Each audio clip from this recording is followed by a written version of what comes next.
বিনা দালালে কোনো প্রকার ঝামেলা ছাড়া কিভাবে হচ্ছে আপনারা ড্রাইভিং লাইসেন্স করবেন, সেটার পুরো প্রক্রিয়াটা আজকে আমরা ধাপে, ধাপে আপনাদেরকে বলে দিব।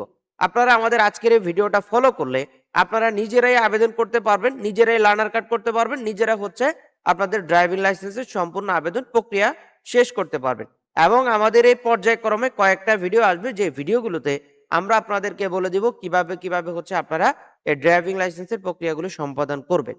তো আমরা চলে যাব মূল ভিডিওতে। তার আগে বলবো, আপনারা যারা আমাদের চ্যানেলে নতুন, অবশ্যই আমাদের চ্যানেলটি সাবস্ক্রাইব করে দেবেন। আর হচ্ছে আপনাদেরকে বলবো, আপনারা যারা দেশে বা বিদেশে চাকরির জন্য দক্ষতা উন্নয়ন সার্টিফিকেটগুলো গ্রহণ করতে চান, আমাদের স্ক্রিনে দেওয়া ওয়েবসাইট ভিজিট করতে পারেন, এবং হচ্ছে আমাদের হোয়াটসঅ্যাপে প্রচুর কোর্স দেওয়া আছে। কোর্সগুলো করে আপনারা খুব সহজে অনলাইন ভেরিফাইড সার্টিফিকেটগুলো গ্রহণ করতে পারেন। তো আমরা চলে যাব আমাদের আজকের মূল ভিডিওতে, আপনারা কিভাবে ড্রাইভিং লাইসেন্সের আবেদন করবেন এবং হচ্ছে লাইসেন্স পাবেন সেটার প্রক্রিয়া।